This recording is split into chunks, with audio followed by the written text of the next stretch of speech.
굶고 뛰고 땀 빼고 다 해봤다. 그래봐야 소용없었다.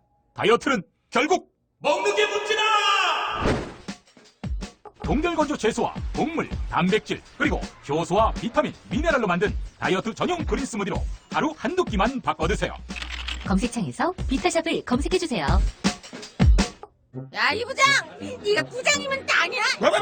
저 인간 저거 제 오늘도 술술 풀리고 안 먹고 회수 갔냐? 내일도 신체 상태로 출근하겠구만. 아유. 고려 생활건강 술술 풀리고 음주전 한포가 당신을 지켜드립니다. 특허받은 천연 유래 성분 숙취 해소제 술술 풀리고를 은하계 최저가로 딴지마켓에서 만나보세요. 와, 잘 잤다. 둔하고 센스 없는 줄 알았더니 침대는 잘 골랐단 말이야.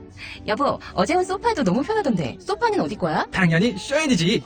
편안함을 파는 사람들 쇼엔 소파도 출시했구나. 그럼 이제 침대도 소파도 당연히 쇼엔이지. 편안한 건 다 파는 거네. 역시 쇼엔이지. 세계 최초 신개념 어린이 매트와 친환경 소파도 곧 출시됩니다. 검색창에 쇼엔이지 또는 조중동부터 진보 언론까지 왜 유독 문재인에게만 가혹한가? 왜곡된 여론전의 숨은 음모는 무엇일까?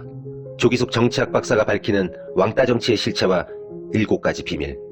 악의적 프레임에 맞서는 시민의 힘이 필요할 때 왕따의 정치학. 도서출판 위즈덤 하우스.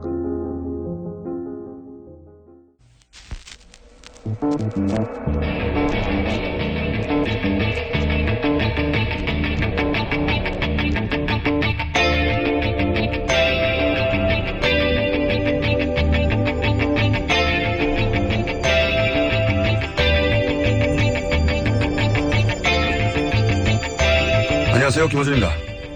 문재인 대통령이 취임했습니다. 박근혜 전 대통령의 권한정지, 파면, 구속까지 이어진 무려 5개월 넘는 대통령 거리 상태 기간의 국정 공백도 어마어마하고 미국, 중국 사이에서 고차 방정식으로 풀어내야 할 사드와 북핵부터 일본 정부와의 위안부 문제, 경제 문제, 취업, 복지, 재벌, 검찰, 세월호, 최순실, 4대강 자원외교 우선순위를 따지기 힘들 만큼 중요하고 시급한 문제가 너무 많습니다. 대선 기간 각 후보, 지지자들 간 주고받았던 거친 공방으로 인한 상처도 여전히 실립니다. 생각해보면 작년 가을부터 대한민국 전체가 촛불과 탄핵과 대선으로 승부를 사이도 없이 정신없이 달려왔습니다. 해서 이제 이 말을 꼭 하고 싶습니다. 대통령도 국민도 이제 숨 좀 돌리고 합시다. 한 템포만 늦추고 한 발짝만 뒤로 물러서서 한 뼘만 서로에게 관대해지고 조금만 더 크고 조금만 더 길게 보고 숨 좀 돌리고 합시다. 갈 길이 멉니다. 김원준 생각이었습니다.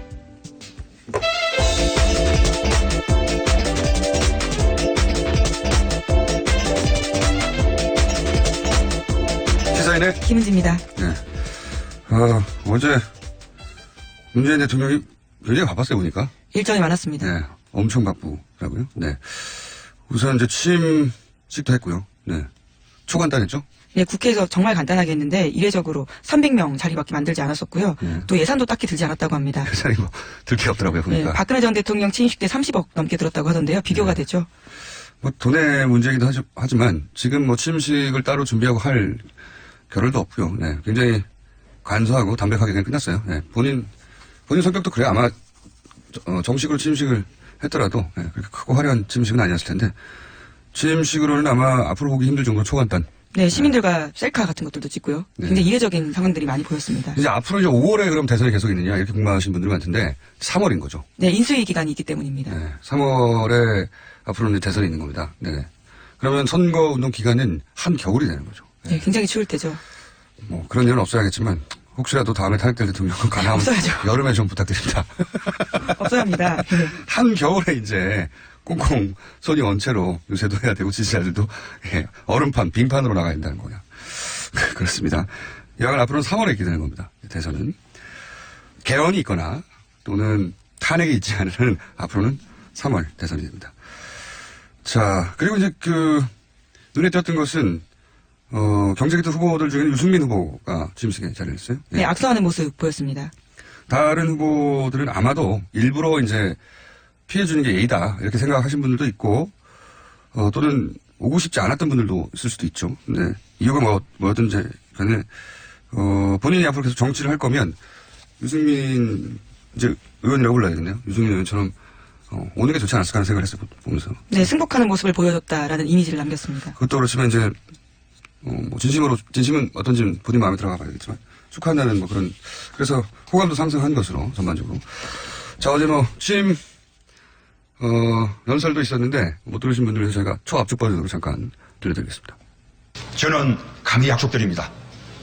2017년 5월 10일 이날은 진정한 국민 통합이 시작된 날로 역사에 기록될 것입니다. 광화문 시대 대통령이 되어 국민들과 가까운 곳에 있겠습니다. 사랑하고 존경하는 국민 여러분, 2017년 5월 10일 오늘 대한민국이 다시 시작합니다. 나라를 나라답게 만드는 대역사가 시작됩니다. 이 길에 함께 해 주십시오. 저의 신명을 바쳐 일하겠습니다. 감사합니다. 네. 뭐 이런 전반적인 내용의 취임사가 있었습니다. 저희가 짧게 20초 버전으로 압축했고. 자, 그리고 바로 한 일이, 여의도를 갔죠. 네, 취임식 전에요. 먼저 야당 지도부들을 찾았습니다. 네. 오전에요. 거기 먼저였나요? 예. 네, 그랬군요. 야당 지도부를, 원래 이제 당선되면 야당부터 찾겠다고 하긴 했었는데, 실제로. 이것도 이제 처음 있는 일이라, 언론의 주목을 많이 받았습니다. 자유한국당부터 정의당까지 쭉. 네, 당사를 방문했죠. 직접 찾기도 했었고요. 예. 그리고 이제, 뭐랄까, 긴장 관계 속에 말들이 오가기도 했고, 나를 좀 숨기고, 예. 왜냐면 뭐, 이틀 전까지 서로 나를 세우고 싸웠으니까 금방 그게 해결되지 않겠죠. 그래서, 나를 숨기고 서로 약간 모난 대화를 다루기도 했고, 예. 아주 재밌었던 건 정의당 방문했을 때 멘트예요. 예. 정의당을 방문했더니 노회찬 원내대표가 그런 말을 했죠. 우리 당사를 찾은 첫 번째 대통령이에요. 네, 이렇게. 인상 깊었습니다. 예. 그런 멘트도 있어서 간단하게 어떤 얘기 했는지, 예, 짚어보겠습니다. 남북관계, 안보 문제, 그리고 또 한미동맹, 이 부분은 저는 우리 자유한국당에서만 조금 협력해 주신다면 있지 않을까 그렇게 기대를 하고요. 그래서 안보에 관한 중요한 정보들은 좀 공유해 나가서 함께 또 지혜도 모으고 그렇게 나가겠습니다. 네, 정우택 원내대표한테 하는 말입니다. 그러니까 이제 지금 남북관계가 풀기 어려우니까 정보 공유할 테니 같이 좀 도와달라. 그렇게 돼서 정우택 원내대표는 이렇게 받았죠. 대통령께서 야당할 때보다 우리가 더 강한 야당이 될 것이다. 네, 맞받은 거죠. 예, 그러니까 좀 도와달라고 했더니 쉽지 않을 것이다. 우리가 더 강한 야당이 될 것이다. 사실은 자유한국당, 그전에 새누리당이죠. 그 전에 쭉 거슬러 올라가면 한나라당 시절, 또 무슨 신한국당과 한나라당 시절이 야당이었죠. 예, 그때 강한 야당이었어요. 굉장히. 예, 의석수도 많았고, 예, 굉장히 강한 야당이었고 항상 강한 야당이었습니다. 네, 대여 투쟁들을 했었죠. 예, 굉장히.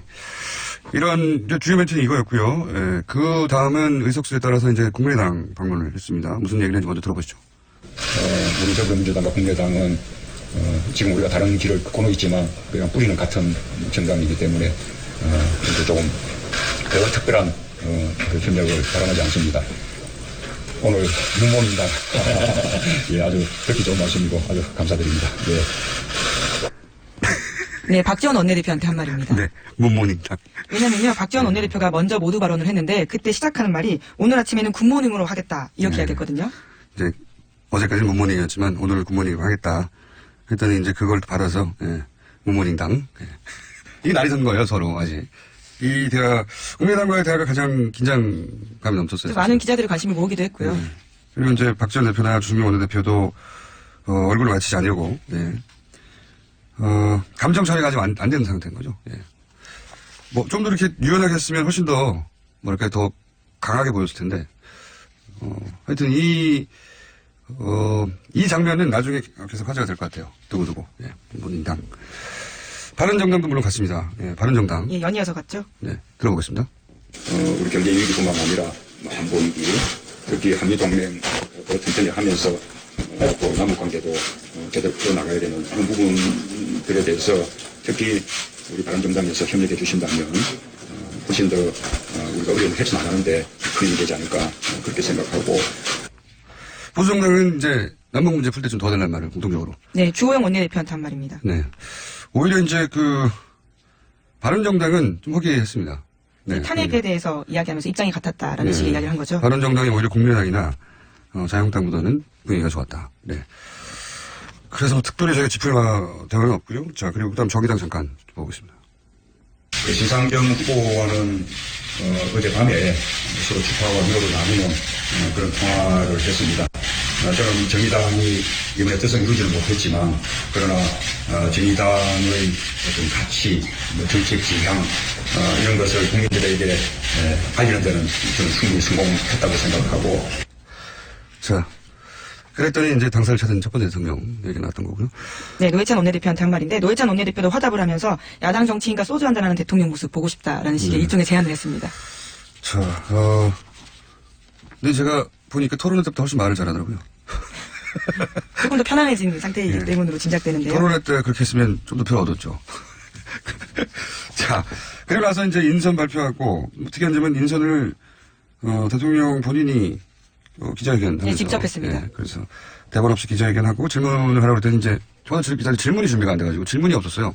그게 좀 이상했습니다. 보통 첫 인선하고 그러면 다른 나라도 뭐, 백악관 이럴 때 엄청난 질문이 쏟아지는데 질문이 안 나와가지고. 아니, 뭐 자세한 내용들은 인선 당사자들한테 하라고 하긴 했었습니다. 대통령은 빠지고요. 물론 제가 말하는 예, 겁니다. 예. 대통령, 그러니까 당사자들이 이제 질문 받겠다고 예, 했는데 그렇죠.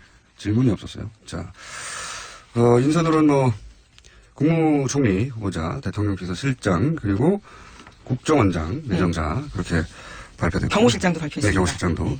이 대통령이 임명할 수 있는 자리에는 크게 세 자리가 있어요. 그리고 즉각 임명할 수 있는 자리가 있고 비서실장이나 민정수석이나 경호실장. 네, 청와대 네. 스태프들은 그렇습니다. 청문회 거치지 않고 바로 임명할 수 있습니다. 그리고 청문회를 거치는 것도 이제 두 종류가 있어요. 청문회를 거치되 국회 인준이 필요한 자리와 청문회를 거쳤지만 국회 인준은 필요 없는 자리. 이렇게 나뉘어요. 예. 헷갈리시겠지만. 그리고 조금 더 중요하게 느껴진 자리 있잖아요. 예를 들어서. 총리와 장관. 예, 뭐 대법원장, 뭐 국무총리, 대법관, 감사원장, 헌재소장. 여기는 국회가 오케이 해줘야 되는 거고요. 장관이나 국정원장, 뭐 검찰총장, 국세청장, 국세청장, 뭐 경찰청장 등등등 이런 인사청문회를 거치지만 인주는 필요 없는 자리입니다. 그래서 대통령이 인사청문회를 거친 다음에 본인이 하겠다고 하면 되는 자리. 그렇게 세 자리가 있습니다. 네. 근데 어제는 이제 그 중에서 국무총리와 그리고 비서실장은 그냥 가면 되는 거고요. 네, 임명 이미 된 거죠. 일을 하고 있습니다. 국무총리는 인주를 거쳐야 되는 거고요. 네네. 네. 국정원장은 인주는 거치지 않고 청문회를 꼭 해야 되는 인사고요. 그중에 어제 가장 화제가 된 건 이제 민정수석 인사죠. 네, 직접 발표한 건 아닌데 내정되었다라는 언론 보도가 나왔습니다. 본인도 부인하지 않았으니까. 네, 서울대 조국 교수입니다. 인터넷에서는 이제 이런 말도 많아요. 얼굴 패권주의라고. 적폐라고 막. 예. 그런데 이제 이런 근본적인 고민들 혹은 걱정은 있어요. 그러니까 학자가 업자를 다룰 수 있느냐. 여기서 업자라는 건 검찰은 한 분야의 최고 전문가 집단인데다가 권력 집단이기도 하잖아요. 예. 조직 논리가 굉장히 강하고 그런 전문 업자 그룹을 학자가 다룰 수 있느냐. 네, 검찰개혁에 대한 국민들 요구가 아주 강하기 때문에 네. 그거 역할을 잘해야 된다라는 바람도 그렇죠. 실려 있는 건데요. 그래서 오히려 검찰 조직 밖에서 이제 사람을 인선한 걸로 보여지는데, 검찰 출신들을 통한 보좌를 제대로 받지 않으면 큰 어려움에 처할 수도 있다.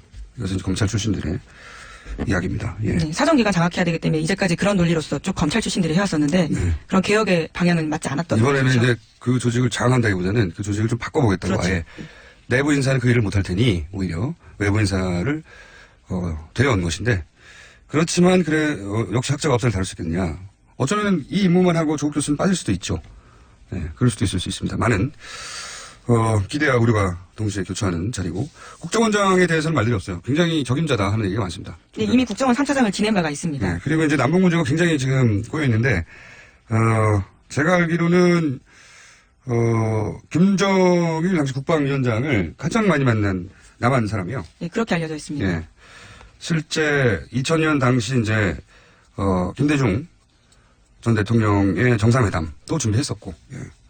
그리고 3차장도 했었고, 해서 이 이상하게 문재인 인력풀 중에 이 이상의 적임자가 있느냐.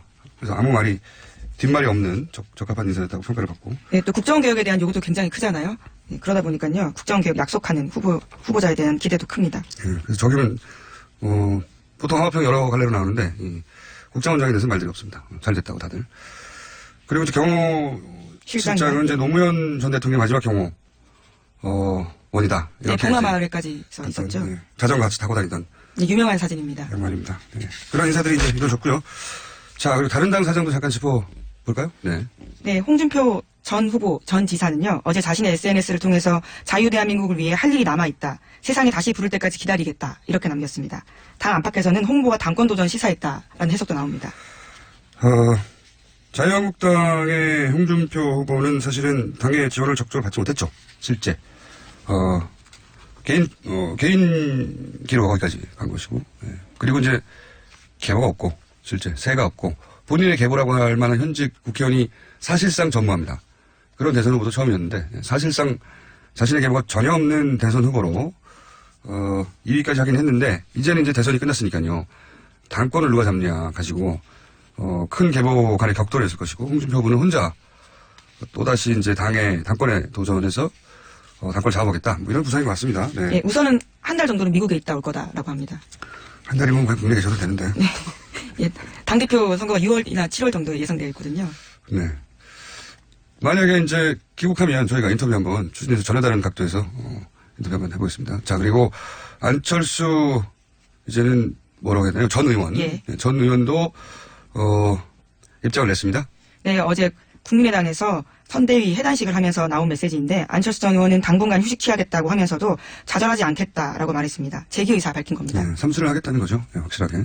보통 이렇게 이제 대선에서 뭐 2번 정도 치고 나면 과거 김대중 전 대통령의 경우도 그랬고 일단은 정계 은퇴나 한 발 물러서는 포지션을 취했다가 한 최소한 2년, 3년 지나고 나서 복귀하거나 했는데 그럴 의사가 없다. 예, 지금부터 바로 준비해 들어가겠다.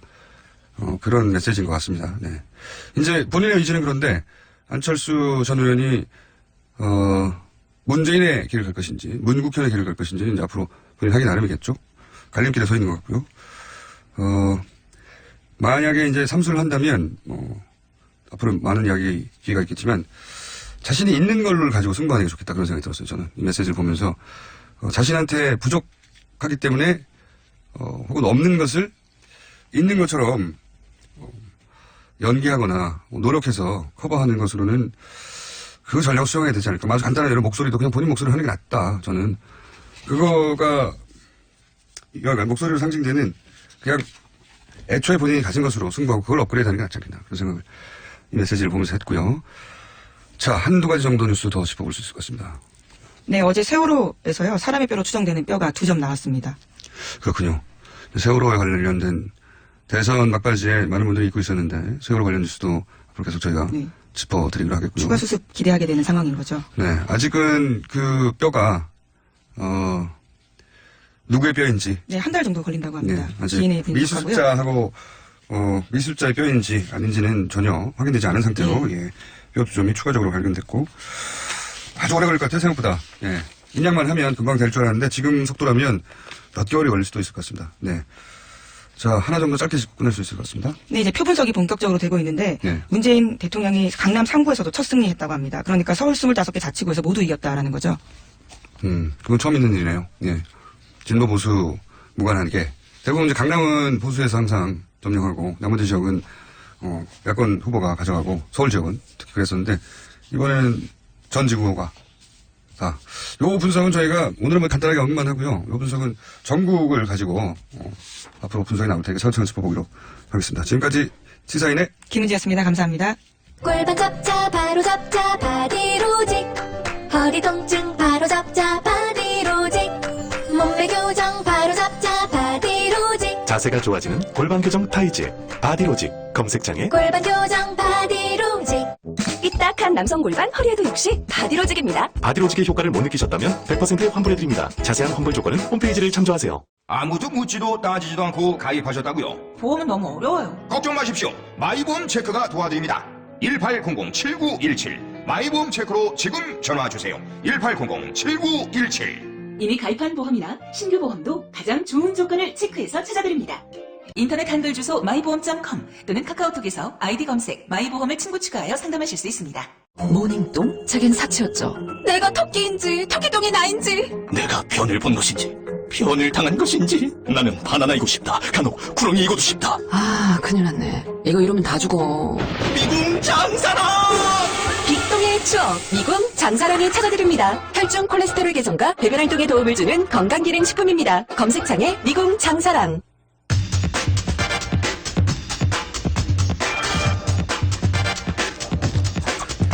문재인 정부가 앞으로 풀어야 할 과제 중에 유난히 주변 관계국가의 문제가 많습니다.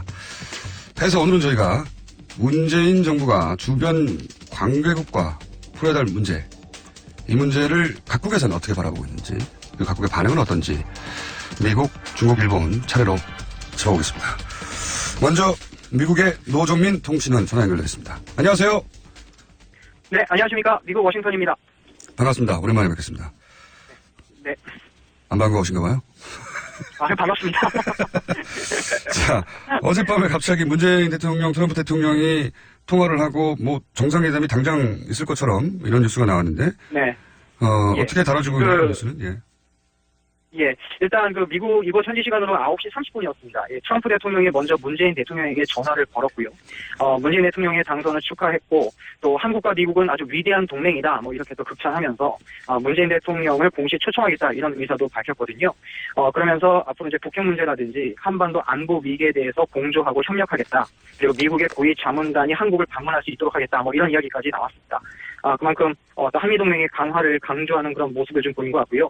또 이전에 이미 미국 백악관이 성명을 통해서 한미동맹의 강화 협력을 기대했습니다만 앞으로도 계속해서 좀 문재인 대통령과 트럼프 대통령이 정책적으로 좋은 관계를 유지하지 않겠는가 뭐 이런 기대도 워싱턴에서 많이 좀 높아지고 있습니다. 네. 네, 뭐 새로운 대통령이 나왔으니까 의례적으로 칭찬해주고 뭐 그런 건 당연한 건데, 예, 새로운 대통령이 나왔는데 나쁘다는 경우는 없잖아요. 근데 제가 궁금한 것은 이제 속내가 드러내는 혹은 뭐 이번 대선에 대한 평가라든가, 그러니까 우리 그 외교적 의식 없이 실제 언론들이 어떻게 반응하는지, 대선에 대한 반응이나 혹은 문재인 정부에 대한 우려나 뭐 이런 걸 좀 이런 게 좀 궁금합니다.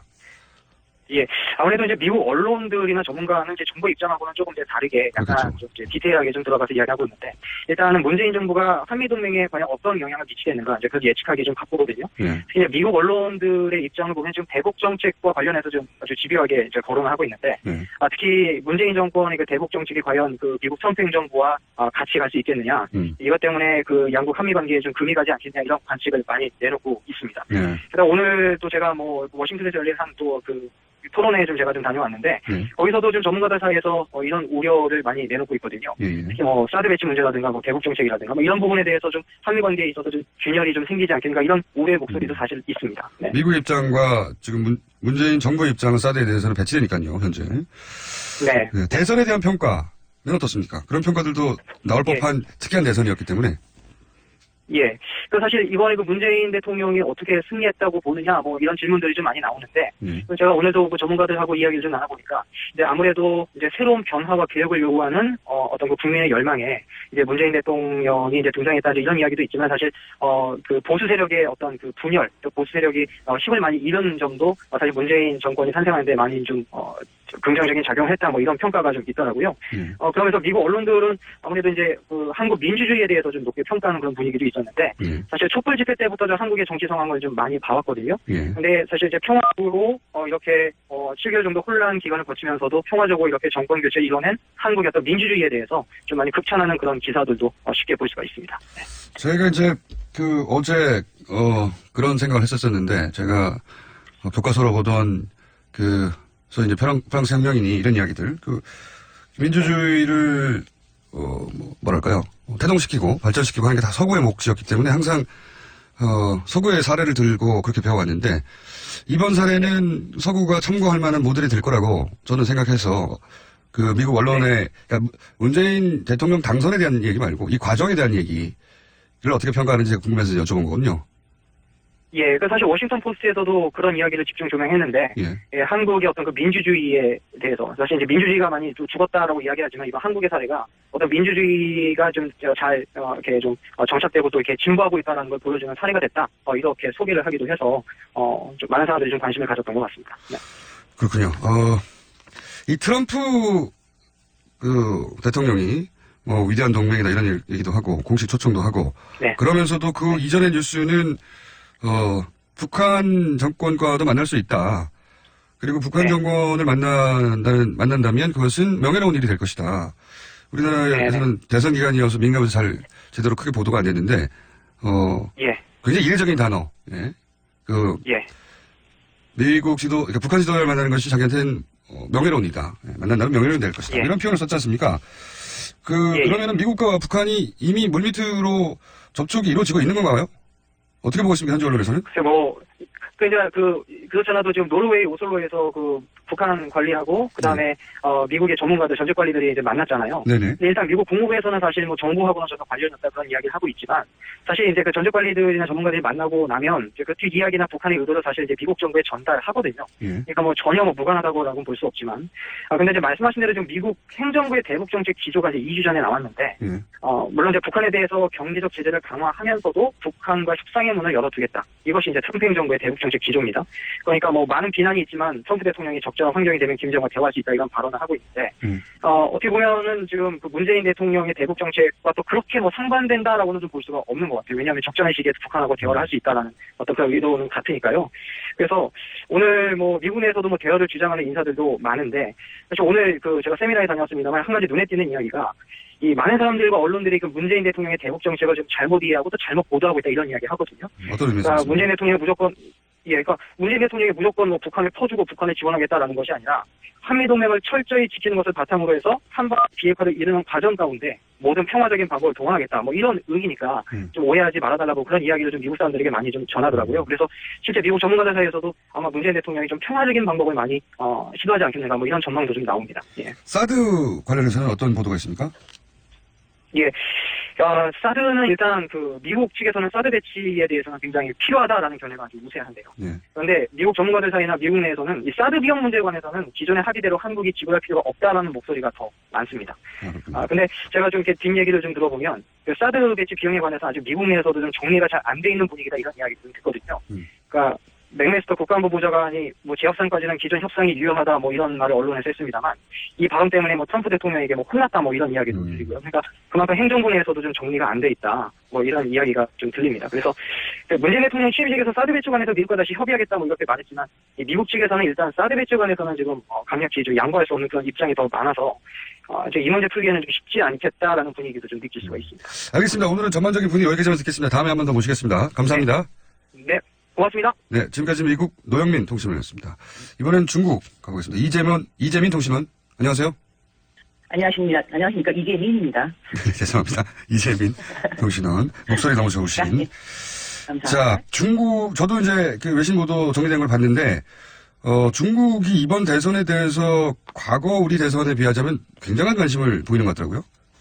네, 그렇습니다. 흔히 비상한 관심을 보인다 이런 얘기 언론에서 많이 하시는데요. 평소와 달리 굉장히 뜨거운 관심 정말 그런 것 같습니다. 그래서 우리나라에서 언론 보도를 할 때 어느 나라 대통령이 방송되면 뉴스의 헤드라인으로 10분간 먼저 보도를 하게 될까 저도 한번 생각을 해봤는데요. 별로 제가 한국에 있으면서 그런 걸 본 적은 없는 것 같고 중국도 마찬가지입니다. 아마 미국 대선이 있었던데 그런 모습이 있었고요. 이번에 한국 대선에 대해서도 굉장히 많은 관심을 가진 것을 볼 수 있었습니다. 거의 개표 방송이 시작되자마자 많은 보도들이 계속 나왔고요. 그리고 당선이 확정되는 과정 등등 여러 가지 사실이 더 기정사실화 되면서 보도 시간이 길어지고 더 앞으로 빠지고 한국 뉴스가 중국의 모든 뉴스보다 가장 먼저 보도되는 것을 볼 수 있었고 많은 신문들은 일면 전체 기사로 게재를 했습니다.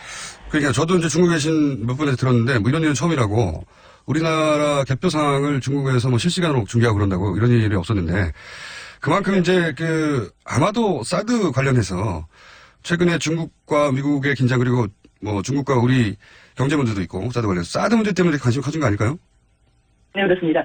사드라는 것이 사실 중국에 있어서 과연 전략적으로 봤을 때 그렇게나 관건인가, 이 사드가 들어오느냐 안 들어오냐가 중국의 이익에 철저하게 관여가 될 것인가, 이것에 대해서 그렇다, 아니다, 그 얘기는 좀 아닙니다.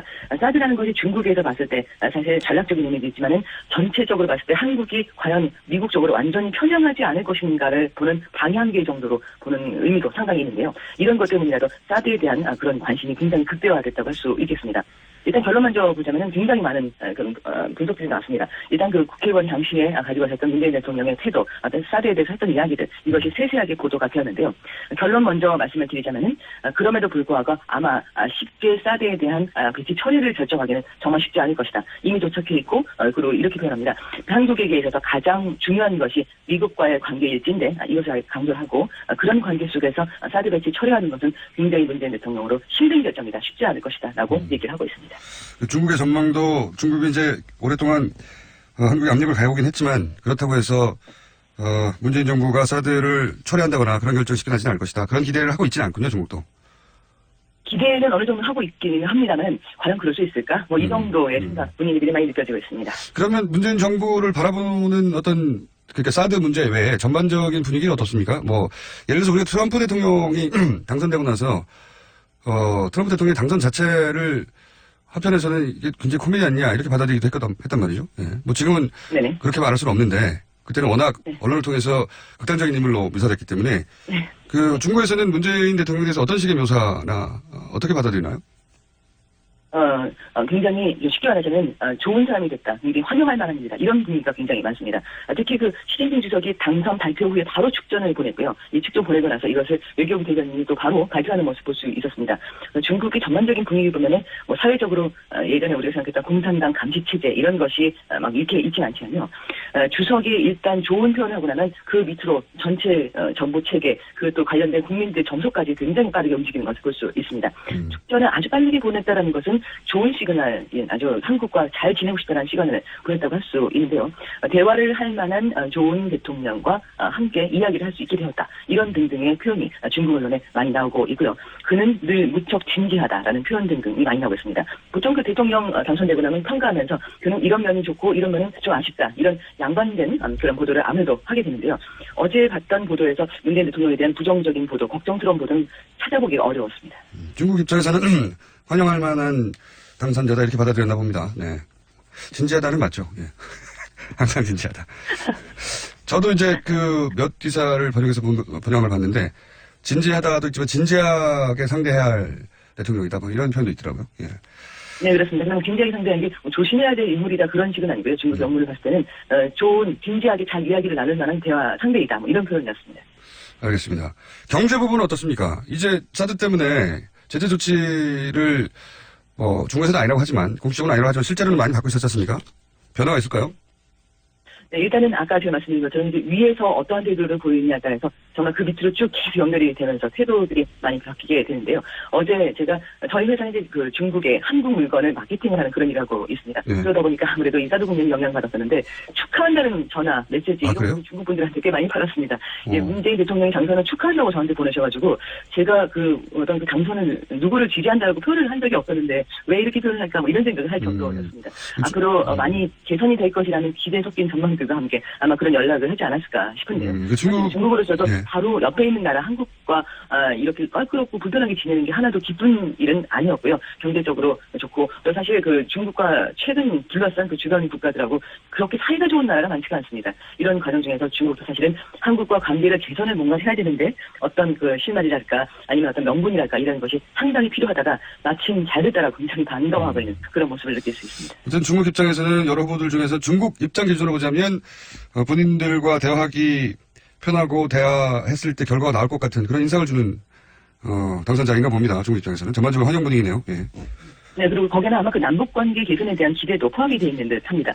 사실 그 중국 입장에서 혼자서 전 세계로부터 좀 나서서 북한 설득을 해봐라. 뭐 이런 주문을 계속 받고 있었는데 누군가 좀 자기와 같이 북한과 대화를 해주기를 바라고 있는 입장에서 아마 문재인 대통령은 그러지 않을까 이런 기대를 하고 있는 듯 합니다. 알겠습니다. 오늘 말씀 감사합니다. 감사합니다. 네, 네. 고맙습니다. 지금까지 중국 이재민 통신원이었고요. 조금 시간이 늦었습니다. 일본 게이센 여학원대 이영식 교수님 연결됐습니다. 안녕하십니까? 네, 안녕하세요. 네, 일본도 대서특필했다는 얘기는 봤는데 일본의 현 정부 입장에서 보자면 좀 불편한 상대가 당선된 거 아닙니까? 그렇죠. 일본에서는 원래 보수 후보가 당선되기를 기대했다고 보는데요. 예. 결국 문재인 대통령이 당선이 됐기 때문에 좀 현실로 받아들이고 있는 분위기인 것 같습니다. 저도 이제 일본 언론이 보도한 거 번역된 거를 쭉 봤는데 걱정을 많이 하는 분위기더라고요. 일본 언론도. 네. 그렇죠. 먼저 한일 위안부 합의 문제에 대해서 문재인 대통령의 경우는 의호를 명확하게 이야기하지 않더라도 기본적으로 재교섭이라는 것을 명확하게 하고 있고요. 또 그리고 역사 문제에 대해서는 이전 그 노무현 대통령 시기에 한일 관계가 역사 문제로 조금 많이 균열이 있었기 때문에 그 정신을 계승하고 있는 후계자라는 이런 분위기에 기본적으로는 반일 후보다라는 인사라는 부분에 대해서 경계를 많이 하고 있는 것 같습니다. 네, 위안부 문제에 재협상 없다. 이런 식의 언론 보도, 일본 정부에서 발표했는지 모르겠는데, 언론에서는 그런 보도 나오더라고요. 축하 성명이 아베 정부로부터 나오긴 했지만, 어떻게 보십니까? 이 축하 성명 속에 담긴 메시지? 예, 기본적으로 어제 아베 수상이 그 정오 때 그 취임 선서식 이후에 성명을 발표했는데요. 한국은 이런 전략적 이익을 공유하는 중요한 국가이고, 북한 문제에 대한 연계와 미래 지향의 이란 관계를 발전시키고 싶다. 이런 내용을 했는데, 또 기본적으로는 현재 한일 관계, 한미일 동맹으로 북한을 압박하는 것에 대해서 혹시 균열이 생길 것이라는 이런 불안감이 일본 국내에 많이 있는데요. 이것을 좀 희석시키기 위해서 북한 문제에 대해서도 일본과 협의하기를 바라고, 또 미래지향이라는 표현은 위안부 문제라든지 과거 문제에 별로 구애받지 않고 될 수 있으면 미래지향적인 이야기를 하기 원한다라는 좀 사전 포석을 둔 것 같습니다. 그러면서도 이 관방장관이 위안부 합의한 거 이행하라고 이런 말은 결국은 재협상 안 하겠다는 말 아니겠습니까? 기본적으로 수가 관방장관은 어떻게 보면 자민당 내의 분위기를 반영하고 있는 거기 때문에 다음 정권과도 한일 위안부 합의에 대한 재교섭은 뭐 있을 수 없다라고 하는 당의 의견을 전면적으로 이야기하고 있는 거죠. 예. 어떻게 보십니까? 그 문재인 대통령은 후보자 시절에 계속 재협상이 꼭 필요하다고 얘기를 했었었는데 이게 가능할까요? 일본 분위기상? 네, 글쎄요. 일본은 이 박근혜 대통령 때 12월에 있었던 이 한일 위안부 합의 자체도 일본이 최대한 양보했다라는 기본 입장을 가지고 있기 때문에 일본에서는 그것을 다시 정권이 바뀌면은 또 항상 요구가 바뀐다라는 생각을 하고 있죠. 그래서 기본적으로는 이 한일 위안부 합의를 한 한일 관계 개선에 그 재교섭이 없다라는 것을 전제로 일단 강공식으로 나올 수는 있을 것 같은데요. 근데 이 한일 관계가 꼭 한일 위안부 문제만이 그 중요한 이슈는 아니기 때문에 그렇죠. 한일 위안부 문제를 처음에 첫 입구로 두기보다는 한일 간의 관계 개선 속에서 이것을 다른 어떤 방향으로 안건을 좀 제3자로 분리한다든지 이런 식으로 조금 대응책을 바꾸면은 아베 정권 내에서도 한일 관계 개선을 좀 더 요구하고 있기 때문에 위안부 문제에 대해서는 좀 다른 방식을 생각할 필요가 있을 것 같습니다. 그렇군요. 그 일본은 지금 우리나라 그 새로운 정부에 대한 관심이 워낙 많아가지고 그 총리 내정자나 인선에 대해서도 관심을 표명한다고 하는데 예를 들어서 이낙연 총리 내정자에 대해서는 어떻게 반응합니까? 기본적으로 일단 일본 미디어가 문재인 대통령에 대해 많은 경계를 하고 있고요. 네. 특히 그중에서 문재인 대통령 자신에 대한 정보를 거의 갖고 있지 않습니다. 그래서 어제 같은 경우도 저도 일본 방송에 여기서 계속 나가면서 제일 모르는 게 문재인 대통령 개인에 대한 여러 사정도 있지만 특히 보면 김정숙 퍼스트 레이디에 대한 보도를 하는 것을 보면 어떤 식으로든지 문재인 인맥에 대한 많은 정보를 요구하는 것 같고요. 특히 그중에서 많이 반일적인 이런 정책을 쓸 거라고 생각했는데 국무총리 내정자가 이낙연 현 도지사 같은 경우는 동아일보 특파원으로 일본에서 오랫동안 언론 활동을 하셨고요. 또 일본의 많은 인맥들을 가지고 계시기 때문에 일본 관계를 개선하기 위한 하나의 한국의 문재인 대통령의 첫 메시지다라는 식으로 특히 NHK 방송이 아주 많이 호의적인 이런 반응을 보이는 것 같습니다. 그렇군요. 일본은 특히 트럼프 정부 때도 그랬지만 주요 관계국들이 정부가 출범하면 그 중에서 이제 일본과 가까운 사람들 막 찾는데 일단 이낙연 총리 내정자를 찾았군요.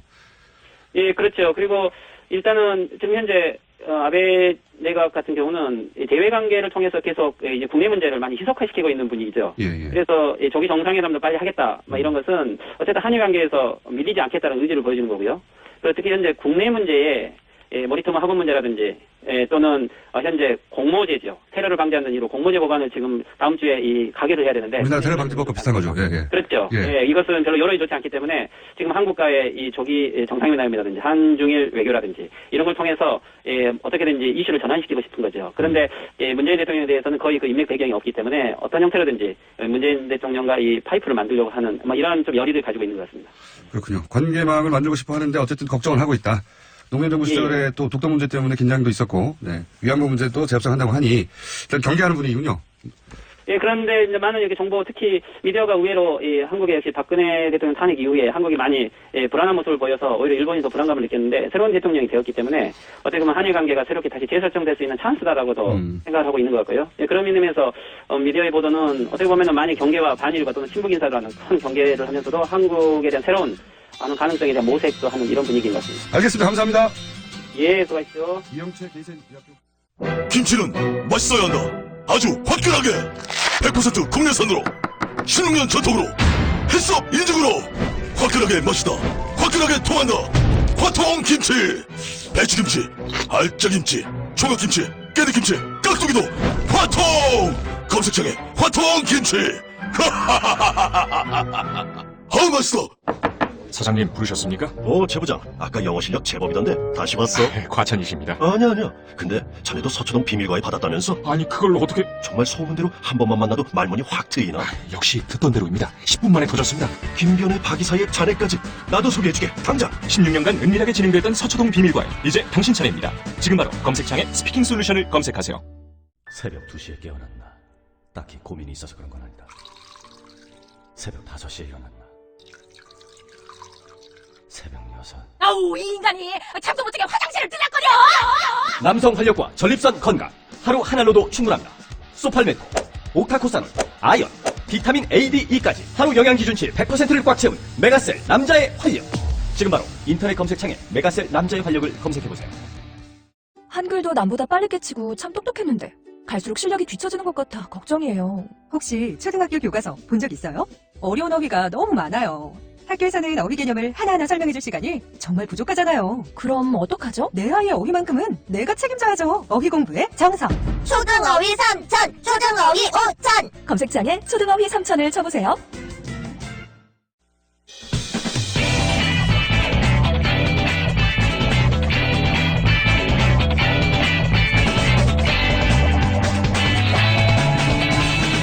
김어준의 뉴스공장. 어제 하루 문재인 대통령 무척 바빴습니다. 이번에 평가 좀 들어봐야 될 것 같습니다. 더불어민주당 총괄선대본부장 송영길 의원 전화 연결했습니다. 안녕하십니까? 네, 안녕하십니까? 송영길입니다. 네, 선거를 승리로 이끈 1등 공신이다. 이런 평가가 내부적으로 나온다고 하는데 축하드립니다, 우선. 감사합니다. 네. 네. 어제 해단식했어요, 어제. 네, 어제 해단식도 하셨고. 네. 저도 이제 전에 듣기로는 내부적으로 아주 좋은 평가를 받으신다고. 네. 축하드리고요. 그 당선도 축하드리고 의원님도 축하드립니다. 감사합니다. 그리고 역대 최대 표차다. 뭐 이런 얘기도 있고 여러 가지 평가가 있는데 총괄 선대 본부장으로서의 대선 평가 간단하게 부탁드립니다. 예상했지만 국민들의 간절함, 후보님 본인의 간절함, 또 우리 민주당 전체의 간절함이 다 같이 결합되어서 이 일여 사야의 그런 어떤 야권이 네 곳으로 분산되어 있는 과정에서도 40% 이상 득표로 승리했다고 생각합니다. 그래서 얼만큼 우리 국민들께서 지난 9년의 세월을 참고 기다리면서 이 순간을 기다려 왔는지 그게 무거운 책임감을 느끼게 된 것 같습니다. 자, 그 인선 가운데는 조국 교수에 대한 관심이 가장 높은 것 같습니다. 아무래도 이제 검찰 출신이 아닌데 민정으로서 검찰을 장악할 수 있겠는가 하는 우려, 뭐 기대도 물론 있지만 우려도 있는데 이 민정수석에 조국 교수가 내정된 게 어떤 의미인가요? 제가 그 검찰한테 물어봤어요. 옛날에 어떻게 그 검찰을 그렇게 통제를 하는가. 네. 지금 이명박 정권이나 박근혜 정권의 검찰 통제 방식은 민정수석의 핵심 검찰 출신 선배나 네. 검찰총장보다 더 선배를 임명해서 차기 법무부 장관이 될 수 있는 인사권을 가진 사람을 임명함으로써 검찰을 완벽하게 통제를 하는 거죠. 예. 청와대에서. 예, 그렇게 해왔습니다. 예, 해왔습니다. 그런데 우리 참여정부 때도 전해철 민정수석이나 우리 문재인 민정수석은 다 비검찰 출신이고 네. 조국 교수는 아예 법조인도 아닌 거죠. 물론 법대 교수님이지만. 그러니까 변호사를 거치지도 않았기 때문에. 예.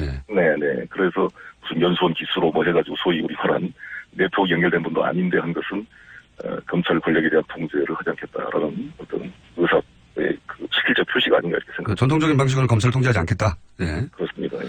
그럼에도 불구하고 이제 학자 출신인데 학자가 이제 이론가인데 과연 검찰 개혁을 검찰의 내부 사정을 모르면서 할 수 있겠는가 이런 우려가 있는 건 사실이지 않습니까? 그렇습니다. 그 문제는 뭐 다들 생각이 계시겠죠. 네. 그 부분은 인사권자가 아니니까 인사권자한테. 그걸 잘 알지 않으세요? 우리 김어준 총수께서. 네. 대통령하고 연락이 안 돼서요. 알겠습니다. 이 문제는 제가 물어봐야 할 사람이 누군지 찾아서 물어보기로 하겠고요. 네. 근데 이제 이 질문을 또 하지 않을 수가 없습니다. 이제 축하만 받으시다가 또 갑자기 인터뷰한 내용 가지고도 논란이 된 게 이게 안철수 후보가 정계 은퇴해야 하지 않느냐 이런 말씀하셨어요. 그래서 선거 바로 끝나고 나서 너무 야박한 거 아니냐 파장도 있고 반발도 있는데 좀 설명 좀 해주십시오. 왜 그런 말을 하셨는지. 그때 깨끗하게 사과를 했습니다. 어제 그때가 아마 선거 전에 여파 여진이 남아있는 상태에서 아직 확정 전이었을 때 인터뷰가 있었는데요. 나라면 그렇게 하겠다 이런 어떤 의사 표시를 한 건데 상황에 대해서 제가 사과를 표시했고 그 안철수 후보하고 지지자들께 위로를 보냅니다. 그리고 안철수 후보도 전화를 했는데 연결이 안 돼서 그 측근에게 저의 뜻을 전했습니다. 그렇군요. 그러니까 이제 선거 결과가 나오기 전에 네. 대선 때 아무래도 제가 그 워낙 그쪽에서 문재인 후보 은퇴라부터 시작해서 수많은 공격을 제가 총괄 본부장에서 받아안다 보니까 그 여진이 많이 남았던 것 같습니다. 네, 문재인 후보 은퇴라는 얘기도 많이 하긴 했죠. 그쪽에서도. 네네. 근데 이제 대선이 이제 받아들이기로는 일반 국민들은 대선이 끝났고 승부도 끝났는데 왜 그런 말을 하느냐. 네. 너무 야박하고 한편은 무례하고 뭐 그런 평가 실제로 있고 그런 말도 많이 들어보셨죠? 네, 그래서 말씀드린 대로 그런 점을 말씀을 드렸고 메시지도 전달했습니다. 예. 자, 그리고 어제 이제 유승민 후보께서 제 옆자리에 취임 찬성식 때 오셨는데, 먼저 전화를 하셔서 제일 먼저 축하 전화해 주시고 또 그 선서식에 참석을 해 주셨더라고요. 예. 그래서 너무 감사하다고 말씀드렸고, 후보님 중에는 유승민 후보님 혼자 오신 것 같은데, 다른 분들은 또 김경수 비서실장을 그때 수행비서를 통해서 다 전화를 하셨더라고요. 예. 안철수 후보도 직접 문재인 대통령이나 혹은 뭐 당에 축하 전화가 없었나요? 아니, 통화를 하셨습니다. 네, 통화하셨고요. 네. 알겠습니다. 이건 앞으로도 계속 몇 번씩 그때 그런 말 하지 않았냐고 얘기할 것 같아가지고, 예. 제 생각에는 따로 한번 기자회견을 하거나 국민당을 찾아가셔야 될 것도 같은데요. 그죠? 네. 네, 불리한 건 자꾸 말씀하시는군요. 네. 자, 또 다른 인선, 이낙연 국무총리 내정자에 대해서는 여기 대해서는 어떤 평가가 있습니까?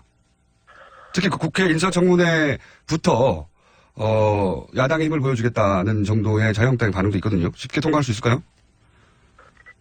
가장 적임자가 아닌가 생각이 들고요. 사선 국회의원을 지내셨고, 또 전남도지사로서 워낙 또 일을 잘 하셔서, 또 평가가 좋을 뿐만 아니라 워낙 신사적이시고, 국민의당과도 아주 인연이 깊으시고, 그래서 서로 대야 관계도 원만하게 하실 분이라고 생각을 합니다. 또 언론인 출신으로 또 언론에 대해서도 아주 잘 소통하시는 분이기 때문에 기대가 많이 크고요. 잘 되지 않을까 생각합니다. 본인도 화마평에 오르시더라고요. 네. 통일부 장관 얘기도 나오고, 뭐 외교부, 행정자치부. 실제 제안이 왔나요? 그런 말씀하기는 그렇고요. 제 이야기는 네, 제안이 왔군요. 아닙니다. 아니, 요즘 이 화마평에 오르시는 분들이 전화 연결도 잘 안 되고 물어보려고 해도 답도 안 하시고, 뭐 이해는 갑니다만 사람들이 워낙 공부하니까요. 제가 여쭤보긴 했는데 입각할 가능성도 있긴 있는 거군요. 그렇게 좀 그 정도로 그냥 제가 이해하겠습니다. 그런 건 전혀 그 말을 아닙니다. 말할 수가 없으시군요. 예, 원래도 말씀을 길게 안 하시는데 말씀을 짧게 하셔가지고 인터뷰도 짧게 끝내야 될 것 같습니다. 근데 이제 민주당이 120석 죄송합니다. 불가하기 때문에 좀 전에 나왔던 국민당하고 협조하는 것은 대단히 필수적이지 않습니까? 그렇습니다. 네. 앞으로 국민당과의 관계는 어떻게 형성해 나갈 생각이십니까? 국민의당도 원래 저희 당 같은 뿌리이고 또 개혁적 성향을 가지고 계신 분들이 많기 때문에 같이 협력할 일이 많이 있다고 생각합니다. 그리고 사실 저는 대선 전부터 일관되게 국민의당, 정의당 같이 연정해야 된다 이런 입장을 가지고 있는데 잘 그런 부분들이 앞으로 하나하나 사안을 통해 신뢰를 쌓아가야 될 문제가 아닌가 생각합니다. 오늘 유난히 답이 짧으십니다. 오늘 좀 조심스러운 면이고요. 근데 저는 상당히 감동이 됐던 게 어제 이낙연 지사님 또 서훈 국정원장 임종석 직접 대통령께서 나와가지고 친절히 설명을 해준 거에 대해서 감동을 받았고요. 앞으로 국민들에게 시간 나는 대로 와서 직접 현안을 설명드리겠다. 이 말을 때 너무 가슴이 좋았습니다. 뚫렸습니다. 얼마나 답답했습니까? 우리 대통령이 직접 목소리를 듣고 싶었잖아요. 세월호 때도 그러고 다 우리 국민들이 가장 걱정한 현안에 대해서 대통령께서 어떻게 생각하고 계시고 국민들에게 어떠한 이해를 구하려고 하시는지 이렇게 소통되기를 절실하게 바랐던 우리 국민들에게 너무나 청와대는 높았고 국회에도 출석도 안 하고 답변도 안 하고 자기 이야기만 해버리고 들어가 버리고 이런 대통령 시대에서 드디어 우리가 직접 대통령의 목소리를 들을 수가 있고 궁금한 걸 기자들이 질문하며 답변하는 이런 대통령 시대를 맞는구나라는 것에 대한 감동이 컸습니다. 네, 그런 얘기 하시는 분들 많습니다. 또 한편에서는 임종석 비서실장은 운동권 출신이다. 보수 매체에서는 바로 이 대목부터 공격하기 시작했는데 그 대목에 대해서는 뭐라고 하시겠습니까? 아니 너무 잘한 거 아닙니까? 이 어려운 시기에 민주주의와 헌법 질서를 지키기 위해서 어떤 그 사람은 너무나 자랑스러워할 일이라고 생각합니다. 그리고 임종석 실장은 이미 운동권 출신을 넘어서 국회의원을 2번이나 하셨고 또 사무총장도 하셨고 서울시 정무부시장을 하시면서 여러 가지로 원만하게 관계를 잘 풀어오신 분으로 훌륭한 능력을 가지고 있다고 생각합니다. 그리고 우리가 김기춘 실장 그러면 뭔가 왕수석에서 다 내각을 뒤에서 다 통제하는 어떤 그런 좀 불투명한 느낌이 들지만 임종석 하면 왕수석이 아니라 영수석이라고 말을 해준 것처럼 뭔가 보좌하고 뒷받침한 느낌으로 다가오지 청와대가 내각을 통제하거나 보이지 않는 무엇을 권력적인 작용을 하는 느낌으로 다가오지 않기 때문에 대통령께서 젊은 실장을 통해서 젊게 이 청와대를 쇄신하고자 하는 의지가 일치됐다고 생각합니다. 알겠습니다. 오늘은 간단히 분위기만 짚어봤고요. 조각이 좀 더 완성되면 저희가 아예 스튜디오에 한번 모시고 장관이 되시더라도 나와주세요. 네. 예, 아유 감사합니다. 우리 항상 고맙습니다. 약속하시는 겁니다. 장관이 되시더라도 나오시는 것으로. 요즘 인선 대상자들이 하도 인터뷰가 안 돼서 미리 약속 받아놓고 오늘 여기까지 하겠습니다. 네, 감사합니다. 지금까지 더불어민주당 총괄 선대 본부장이었던 송영길 의원이었습니다. 또 떨어졌어. 너 또 입사 시험 봤어? 아니, 차량용 핸드폰 거치대 말이야. 여러 개 사봤는데 실패의 연속이야. 떨어지고 시야 가리고 운전석에서도 멀고 뭐 좋은 거 없을까? 싼 것만 찾으니까 그렇지. 제대로 된 거 하나 사서 편리하게 쓰는 게 더 낫지. 그런 게 있어? 그럼 있지. 1, 2, 3 할 때 2. 힘 세다 할 때 힘. 2 힘. 투 힘? 2배로 힘이 세다는 건가? 네이버 검색창에 2 힘을 검색해보세요. 제가 생각하는 이상적인 사회는 모두가 먹는 거, 입는 거 이런 걱정 좀 안 하고 더럽고 아이고 꼬라지 좀 안 보고 그래서 하루하루가 좀 신명나게 이어지는 그런 세상이라고 생각합니다. 사람 사는 세상을 위해 정치를 시작한 노무현. 그는 우리 곁에 없지만 그의 꿈은 영원합니다. 노무현 재단은 사람 사는 세상을 위하여 노무현의 가치와 철학을 전합니다. 노무현 재단의 후원회원이 되어주세요. 1688-0523.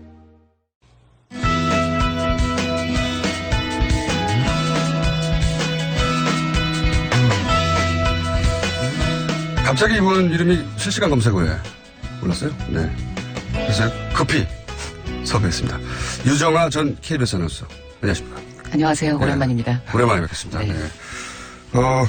본인 이름이 갑자기 검색어에 오르셔가지고, 그죠? 당황하셨죠? 그러게요. 저는 그 검색어 오른 거를 보기 전에 지인들이 뭔가를 보내줘서 네. 그렇게 읽어보다가 무슨 이런 진짜 같은 공식 문서 같은 게 이렇게 시중에 떠도나. 네. 그런데 뭐 저는 그게 사실이 아닌 걸로 파악하고 있어요. 아시는 분들은 이미 아시겠지만 청와대 대변인으로 이름이 거론돼서 뭐 내정되었다는 식의 이야기가. 글쎄, 그게 그러니까 혹시 내정되었는데 저희 내정 안 된 걸로 알고 계시면서 저희 방송하면서 정말로 내정 안 되는 거 아니에요?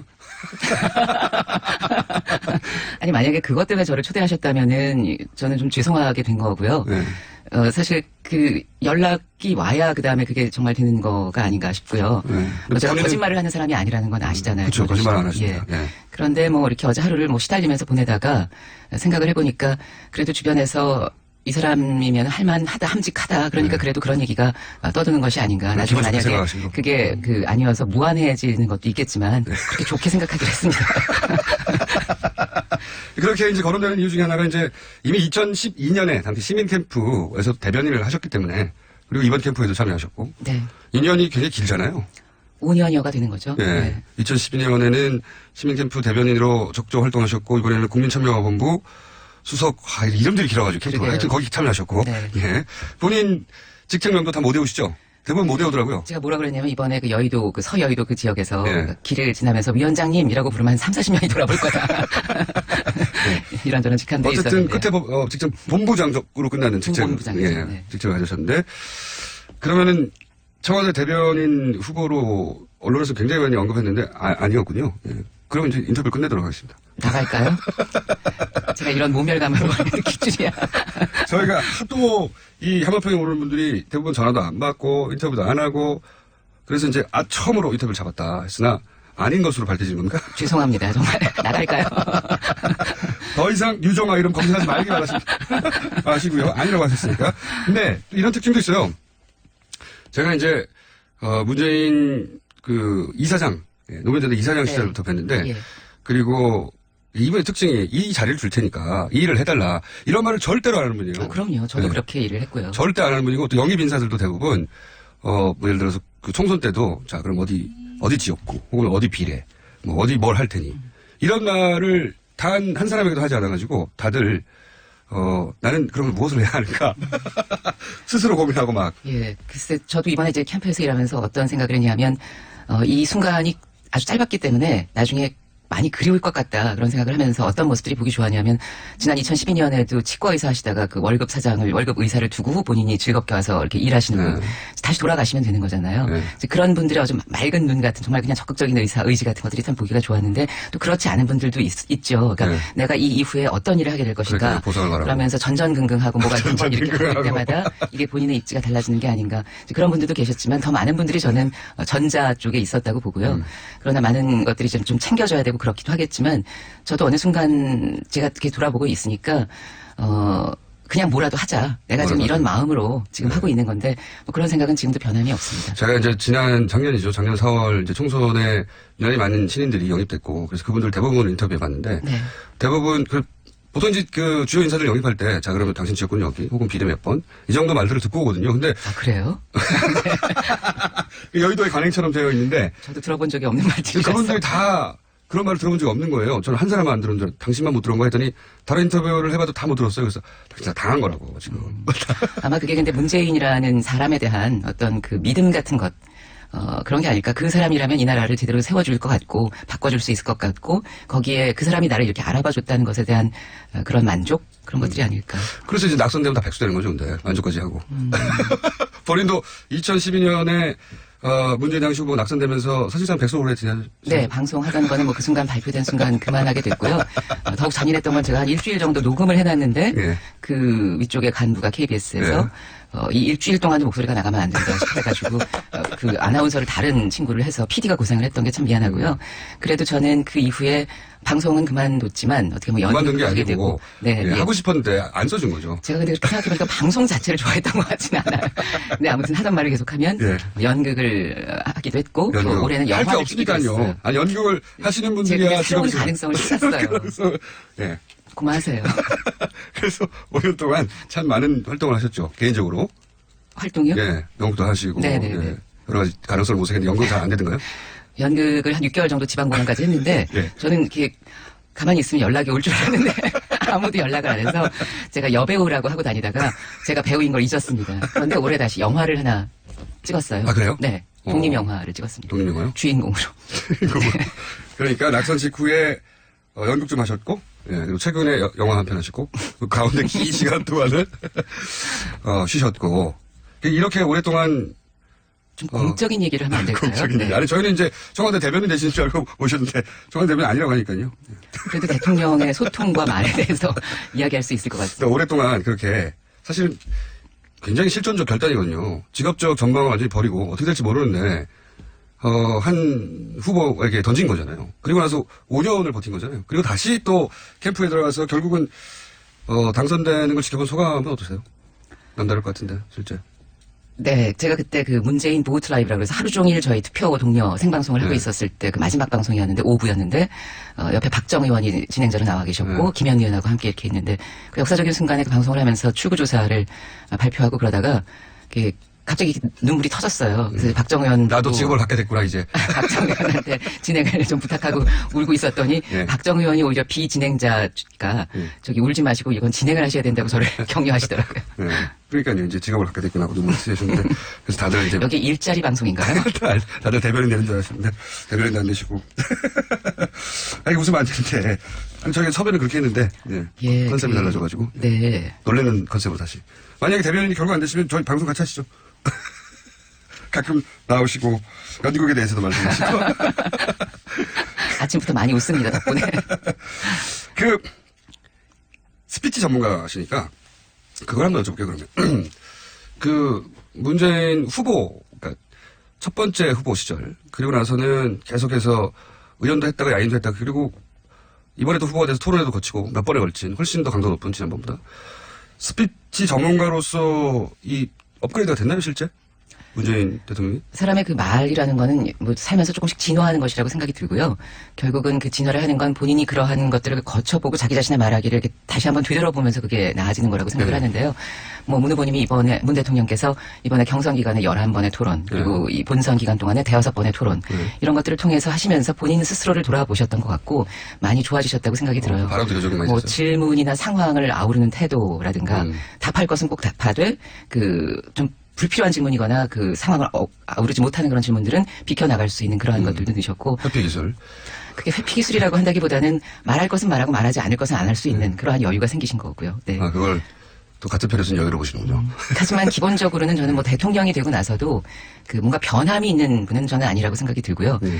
결국은 그 소통의 그 어떤 그 특징이라고 한다면 본인이 있는 그대로를 보여주기를 바라는 사람이지 본인이 있는 것보다 더 좋게 보이기를 바라는 사람이 아니다라고 생각이 듭니다. 그건 맞습니다. 예. 그리고 어떤 능란한 경지에 이르는 것을 절대로 하지 않으려는. 그래서 사실은 능란함이라는 것은 사실은 이제 산을 올라가고 나면 내려오는 길밖에 안 남은 거잖아요. 그 능란함을 이렇게 앞으로 보면서 계속 어떤 기슭에서 이렇게 계속 어떤 것들을 도달하려고 하는 그러한 자세 같은 것들이 그분의 소통의 모습에도 드러난다고 생각해서요.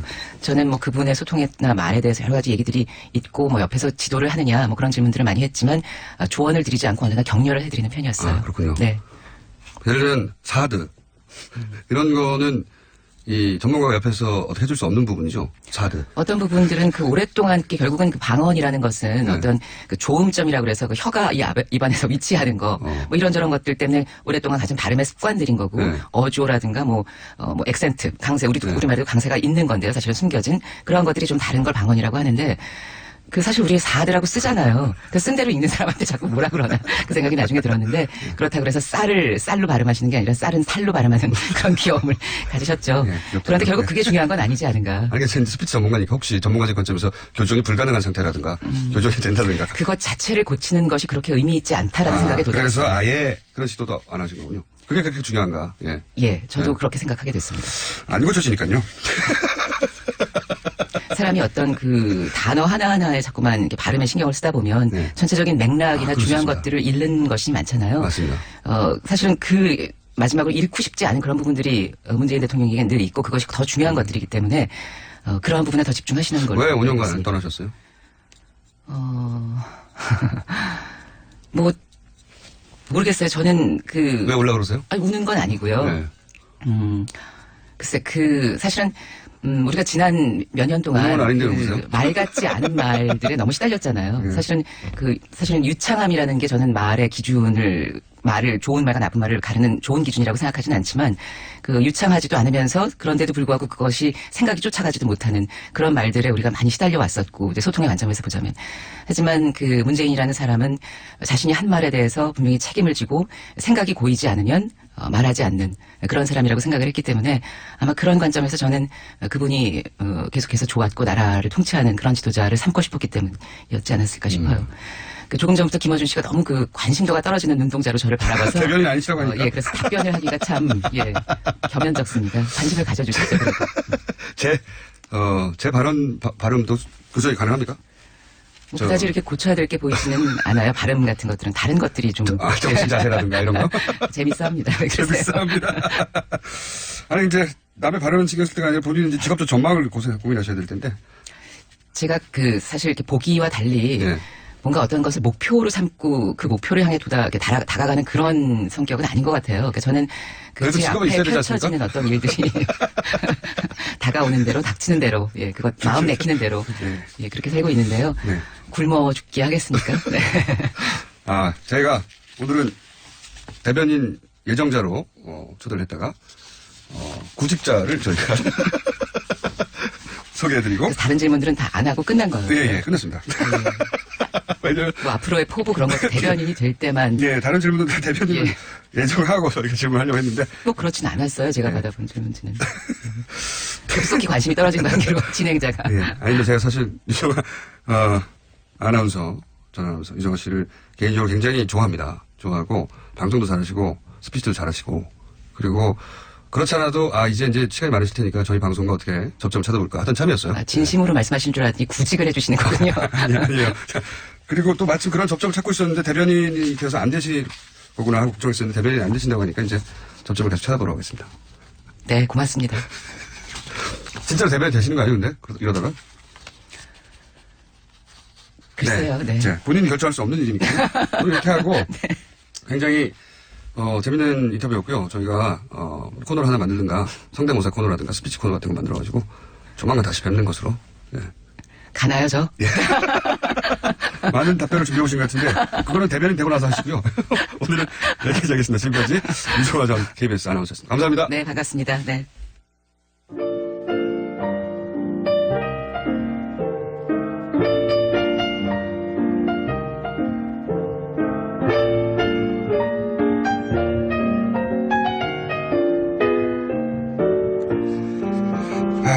오늘 불친절한 에이스 굉장히 많은 질문들이 내부자 둘 코너를 폐지했냐고. 아닙니다. 아니고요. 오늘 새벽 1시까지 이 코너가 존재했는데 김성태 의원님이 한 주만 더 있다가 나오겠다고. 아직 마음의 준비가 안 되신 거죠. 이 코너는 다음 주에 이어집니다. 하도 많은 분들이 폐지됐냐고 개인적으로도 문자 오고 저희 문자도 오고 뭐 하여튼 많은 분들이 궁금해하시고 기자들도 궁금해하는 걸로 저희가 알고 있는데 왜냐하면 김성태 의원이 아직 공식적인 발언을 한 번도 안 했기 때문에 첫 발언은 뉴스공장에서 하겠다고 계속 하셨는데 어제 1시에 일주일만 더 시간이 필요합니다. 자, 유정아 아나운서에 대한 문자도 많습니다. 네. 어떻게든 코너를 하나 만들든가 하고 있습니다. 그리고 계속 문자가 김어준의 생각, 첫 번째 오프닝 때 하는 거를 작가가 써주는 게 아니냐 문자 하시는데 제가 쓰는 겁니다. 아침에 와서. 만약에 작가가 준비해줬으면 끝에 작가 생각했습니다. 하겠죠, 제가. 이제 그런 거 물어보세요. 계속 물어보시는데 제가 아침에 쓰는 거라서. 자, 오늘 통신원들에 대한 문제도 많네요. 박영선 의원과 너무 비슷합니다. 이재민 통신원에 대해서 이거 많고. 그리고 유승민 의원 한번 초대해주세요. 이 문자가 많습니다. 저희가 결국 초청하지 못하고 만나지 못하고 끝났는데 유승민 의원 저희가 초대하겠고요. 네. 그리고 기타 등등 굉장히 문자가 많이 왔습니다만 저희가 불친절하니까 여기까지만 할게요. 네.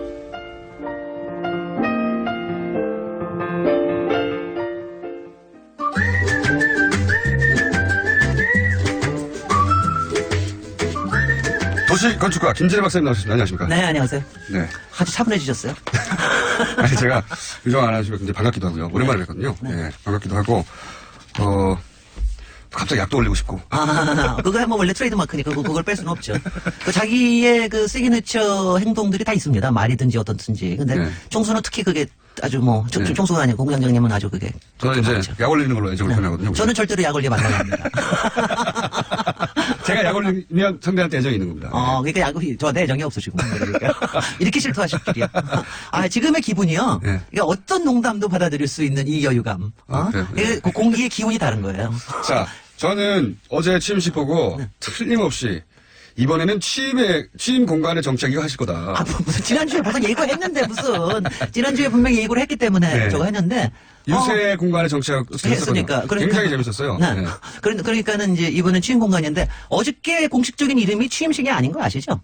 그랬어요? 어저께가 취임 행사 또는 취임 선서식이었습니다. 그러니까 취임식이 아니었어요. 어저께. 취임식으로들 많이 보도를 했고 저도 그렇게 취임식은 취임 행사라고 공식적으로 취임 행사라고 표현을 했고요. 많이 드시는 거 취임 선서식이라고 했습니다. 그러니까 어저께는 공식적인 취임식이라고 보기에는 참 근데 취임이라고 하는 게 선서만 하면 되는 거니까. 원래 취임식은 선서를 하려고 하는 거죠. 나머지는 요식이고. 선서하는 거는 뭐 한 30초 정도에서 선서문. 근데 대통령을 하라면 선서를 해야 하니까. 네네. 그러니까 그 선서 절차를 밟은 것이다. 밟은 거죠. 그러니까 그거니까 분명하게 이제 취임식이라고 또 볼 수 있는데 어제가 어떠셨어요?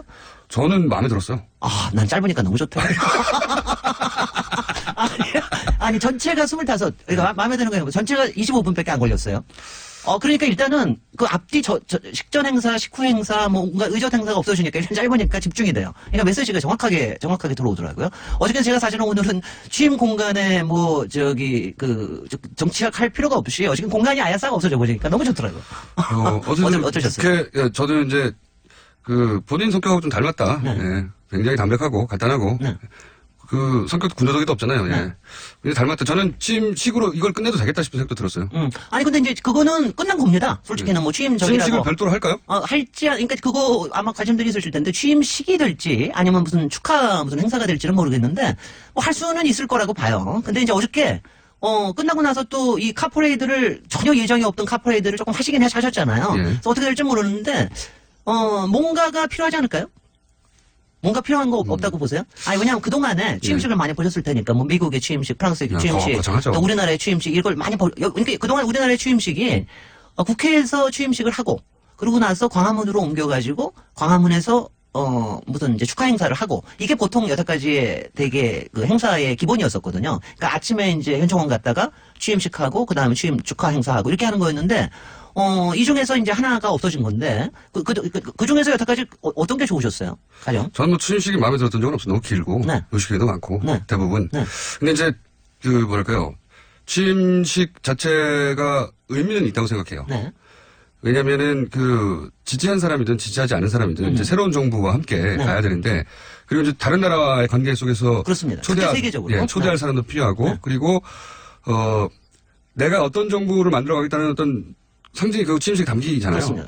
메시지 담기고.